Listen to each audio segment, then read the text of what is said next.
All right, it is 2 minutes after 2, so we will get started. As I said, please do introduce yourselves in the chat.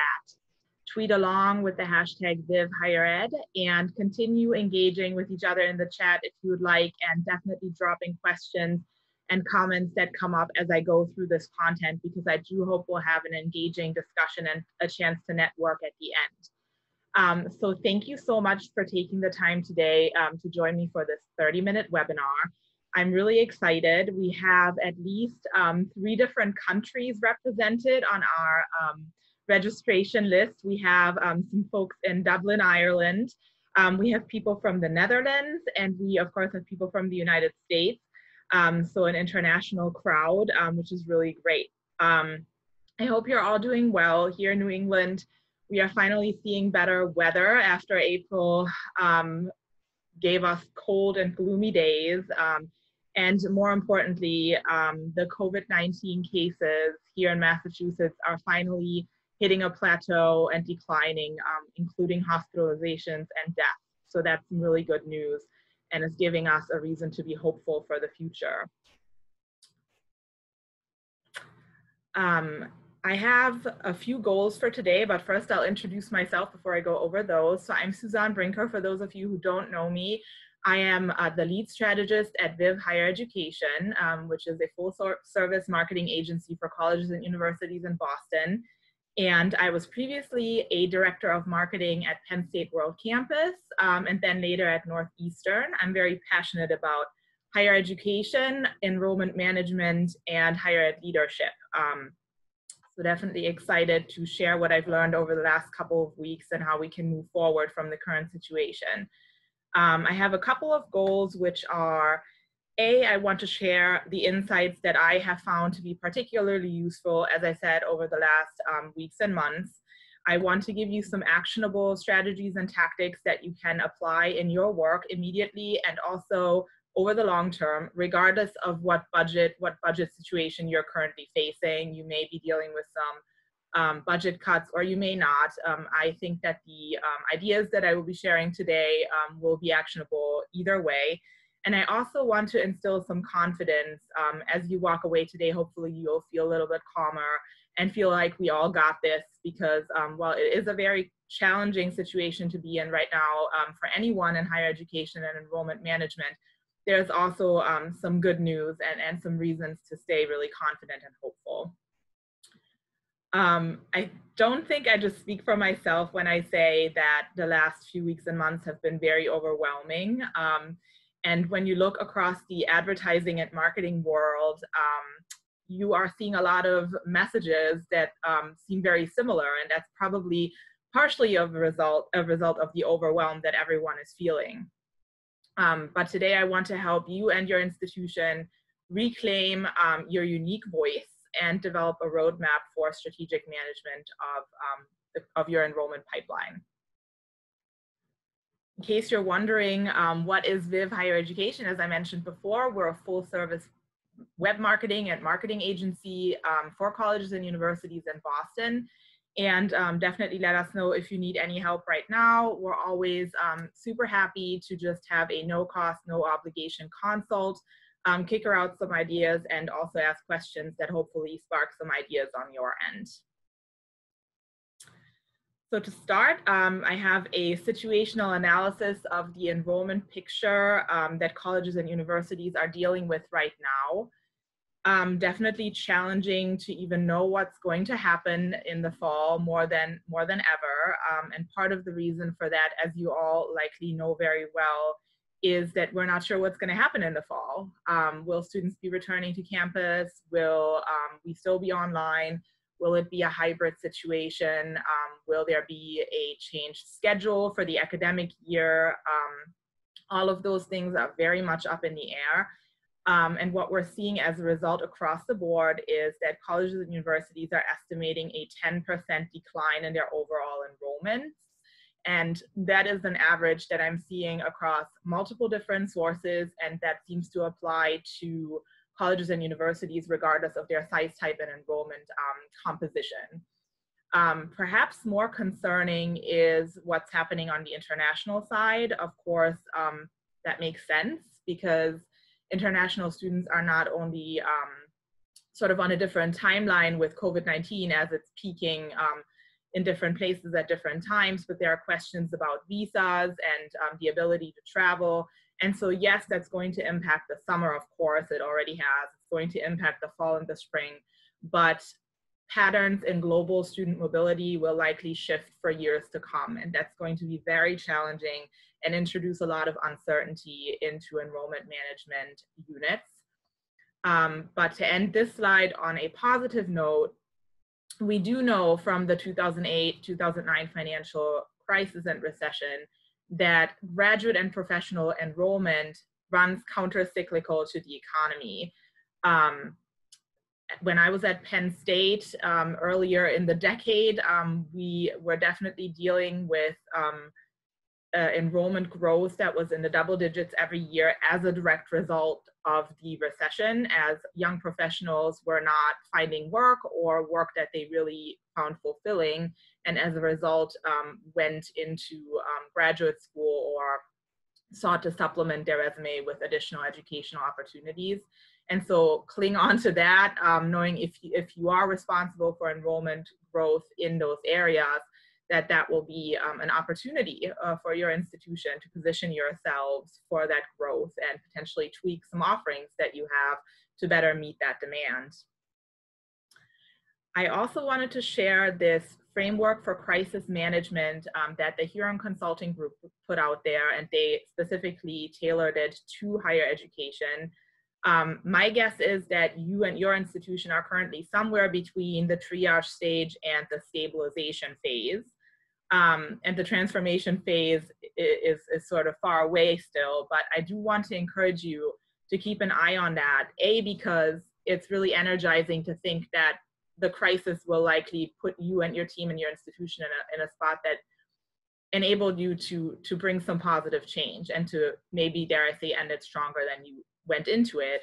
That's energizing to you and your teams, but it also, thinking about it now and how you will position yourselves for that, gets you ahead while maybe other institutions are struggling to just kind of still deal in that emergency response. So a few questions to ask would be, what teams do you need to set yourself up for that transformation stage? What market research might you need to understand exactly how your institution is positioned to meet the needs of emerging higher education audiences? And what conversations with leadership do you need to have in order to position yourselves better there? I also wanted to share one of the most interesting pieces of data that I've seen over the last few weeks, and this comes from Inside Higher Education. They polled hundreds of college and university presidents to see how they are planning to respond on the financial side to potential, well, definite declines in revenue and budget cuts. And what I find very hopeful about the responses is that the first 5 items really have nothing to do with creating scarcity. So they're more abundance driven. They all have to do with fundraising, cultivating new donors, increasing grant procurement, rather than doing things that are more problematic for many audiences, including reducing the academic program portfolio, reducing extracurricular offerings, which will impact student satisfaction for sure, or increasing tuition rates. Those are on there. I want to acknowledge that, but they're not the primary focus. And so out of curiosity, I wanted to do a poll today. 1 second, I will launch it while I keep talking. You can vote here and I will share the results at the end, just to understand if you know and if you have already been affected by budget cuts at your institution. But one of the questions to ask yourselves while you vote, I'll just keep talking for 1 minute, about this president survey and this clear focus on abundance-driven things like fundraising, is how can your team help? And how can you position yourself and your teams to emerge as leaders during that initiative? So can you help with messaging frameworks for donors? Maybe you've already done that in the past. Can you help shift your institutional positioning around the COVID-19 crisis in a way that facilitates donor engagement and fundraising outcomes?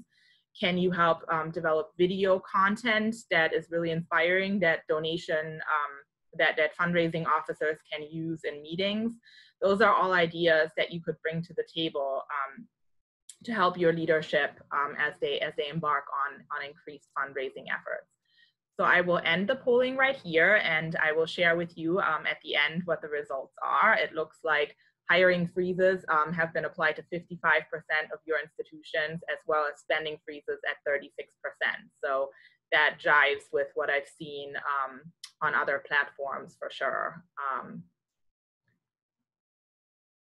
So what I want to spend sort of the bulk of our time together doing is build out this roadmap for enrollment leaders around 3 pillars: short term, which can start immediately; medium term, which would happen over the next 6 months; and then long term, which would happen over the next 6 to 12 months. But before I fill in some bullets here that will hopefully resonate and spark ideas for you, I do want to just emphasize that the more we move from short term to long term, the more this roadmap depends on really strong collaboration between marketing, admissions, and faculty. And so if you wouldn't mind sharing just in the chat, I didn't make a poll for this, but do you currently have a really great cross-functional team across those 3 divisions, and how often do they meet? And you know, is that team currently effective? Because if you have a really effective cross-functional team across these 3 units, you're going to be able to really respond to this crisis much more effectively, as you will to anything that emerges in the any change management effort in the higher ed sector will be more effective as a result. So I want to fill in this roadmap with you, and this is not meant to be exhaustive at all, but to just kind of spark some ideas. So immediately, what is mostly in the hands of marketing alone, where you don't necessarily have to rely on this strong collaboration, is messaging. So very early on, when campuses closed down and migrated online, one of the key priorities for all enrollment teams was to relieve stress and prospects.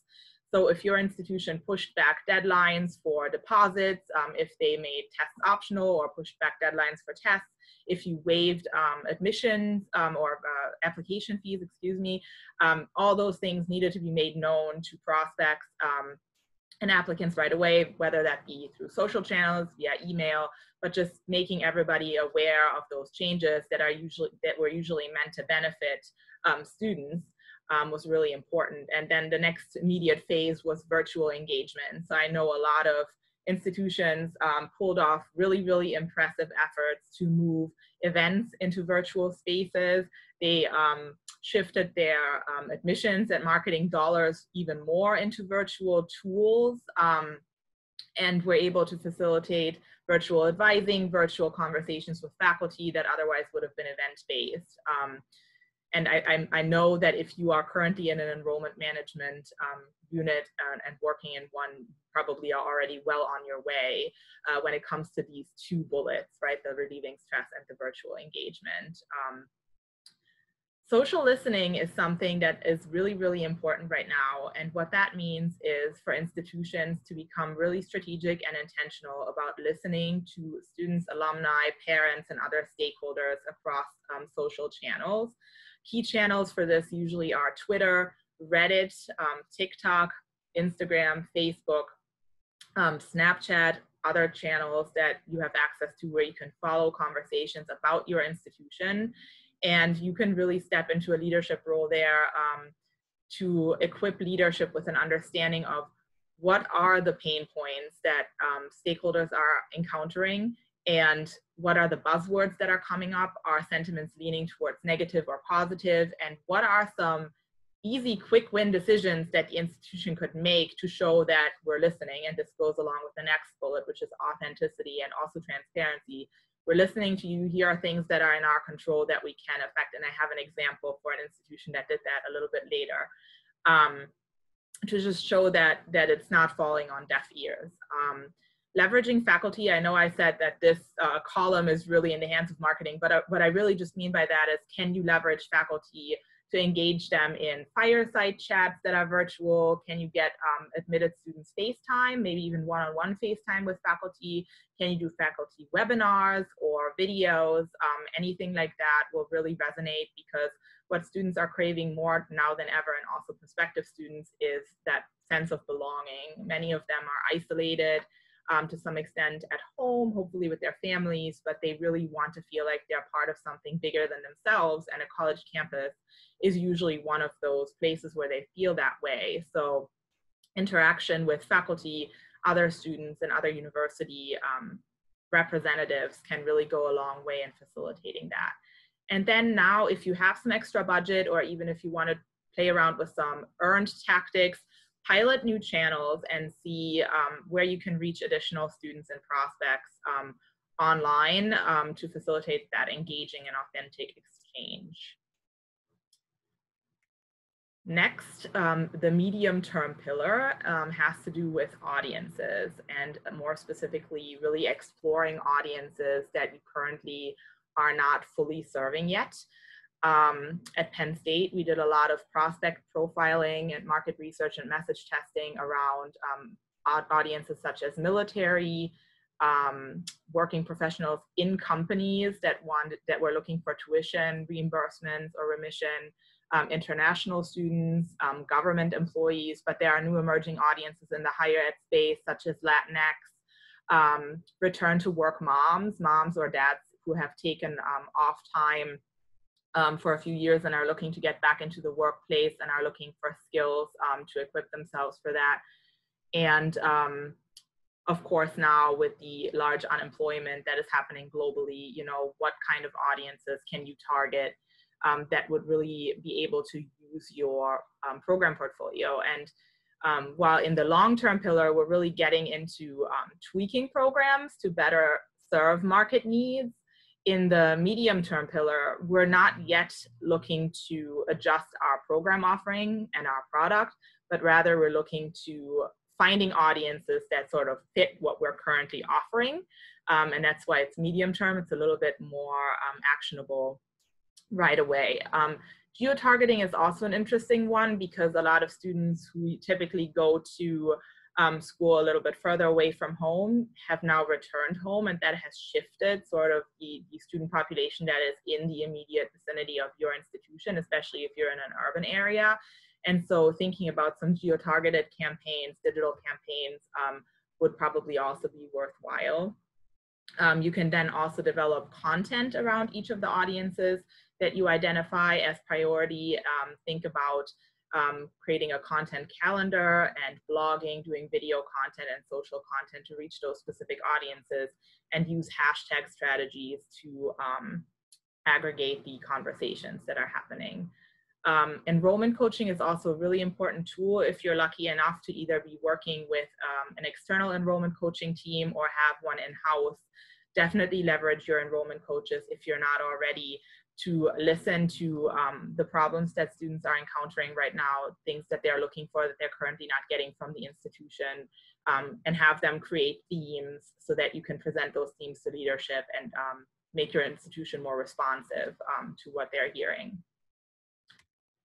And then when it comes to long-term, we are looking at program strategy, and that's where we're really getting into looking at the current program portfolio and thinking about what the market demands are and how we're matching up with them. A really great tool to start with that would be a competitive analysis, because you usually know who your key competitors are on an institutional level, but then also on a program level or on a college level. And looking at job data and understanding, you know, where are we currently seeing trends for growth. We already know that, for example, the analytics sector has been going gangbusters, MBAs have been in decline, but what's going to happen as a result of COVID-19, and how are these trends going to shift? And then, do you currently have faculty members who would be great partners in developing additional offerings to meet those demands? And if you don't, can you find them, and how can you sort of persuade your academic leaders to shift to meet those market needs? And the reason that this is a long-term strategy is it often just requires big conversations and a little bit of research to get you started. But there are sometimes also low-hanging fruit things that you can do to shift your program portfolio a little bit, because if you're hearing from enrollment coaches that students really are just looking for additional start times or an additional specialization in the curriculum that you're currently not offering, or additional hybrid or online options or modalities, those are usually a little bit easier to pull off than complete overhaul of a program portfolio. And my last bullet here is to also not shy away from thinking about non-degree options. Micro-credentials and boot camps can be good revenue supplementers.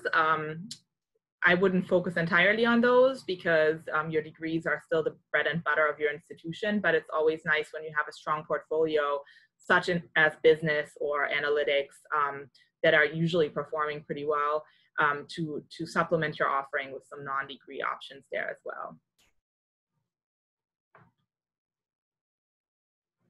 We also recently, or early on, when COVID-19 hit, at Viv, put together a resource called the Remote Enrollment Pipeline Vendor Toolkit.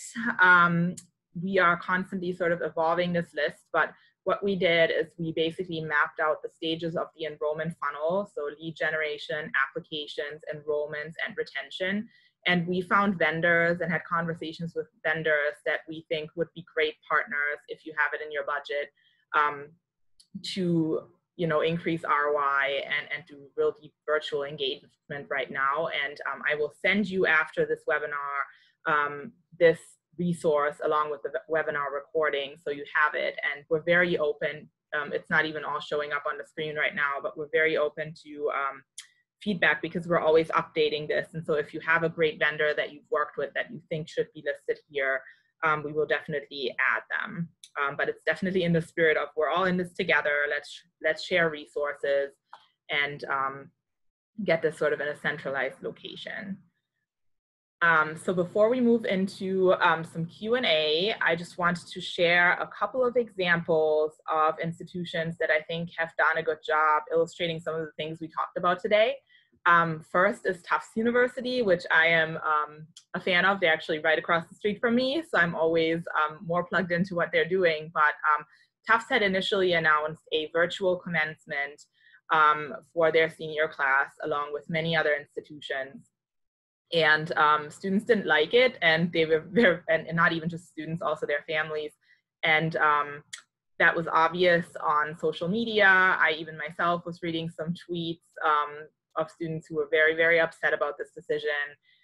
And instead of just, closing their eyes and doubling down, Tufts leadership decided to actually reverse the decision and to reschedule commencement when it is safe for everyone to participate in. And so I thought this was a great example of social listening and courageous leadership because it is a nod to students to say, hey, we made a mistake here initially and we're willing to correct course, which I thought was really, really impressive. A second example, you may have this on your radar already, is that Southern New Hampshire University, which is a pioneer in many things, including online education, has been really innovative across the board, has been able to really disrupt its own tuition model. And starting in the fall, they have some options for students and are able to get tuition down to about a third what the cost used to be. So I encourage you to look that up because it's definitely interesting and something to maybe not immediately emulate because it's very tricky to pull that off, but to just keep as an inspiration and understand how that works at SNHU. But it would be an example, I think, of that program or product overhaul and just making some really drastic changes as a response to the drastic situation we're in, which is COVID-19. And then finally, I saw this example, Boston College just has some really neat videos that they're putting up on social and on their website where they are showcasing their campus and they're saying things like, you might be missing campus, or as someone who's never been here before, you might want to get a feel for it. Here's a video to remind you of it or show you what we're all about. And I thought this really went along with this idea of creating belonging around your campus community, and it's something that is really fun for marketers to be involved with. One of the things I was on a podcast last week called the Enrollify podcast, and we talked a little bit about social strategy, and I was just surprised because Harvard, out of all places, decided to sort of go dark in response to COVID-19 and no longer post pictures on Instagram for a while. And so we were joking about, you don't have to post pictures of squirrels on your campus. You can also showcase stories about the really, really great research that is still very impactful in the world, or how your campus is looking to support the COVID-19 response. To go back to Tufts, for example, the president, equipped the campus to have patients recover here on campus and when the students are not here. So really great service happening across institutions of higher education, which should absolutely be front and center when it comes to your social content. So we have a few minutes. I would love to take some questions, and I know you've been engaging in the chat. So I would really like to just spend a couple of minutes answering some of the comments you've left. But in terms of resources that I wanted to share, I just mentioned the Enrollify podcast. That is a new podcast for enrollment marketers. It's been around for a bit under a year, but it's a really great podcast that is weekly with Zach Buzikru's, and I would recommend that. Also, if you're not already engaging with the EM chat hashtag on Twitter and LinkedIn, there are a lot of enrollment marketing and enrollment management professionals having really, really engaging conversations on a daily basis. Of course, in terms of events and conferences, there's AMA Higher Ed, which happens annually in November and is still in jeopardy due to COVID-19, but something to watch out for.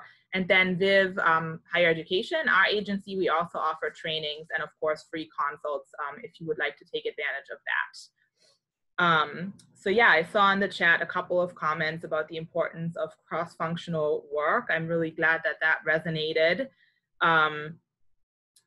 Because it's not always about bringing the shiniest tools to the table or the most impressive data set. It's really about being able to build consensus across the diverse stakeholders that exist in the higher ed space, including faculty, academic leaders, board of trustee members, students, parents, and community members, as well as alumni. So I'm glad that that was something that resonated with you all.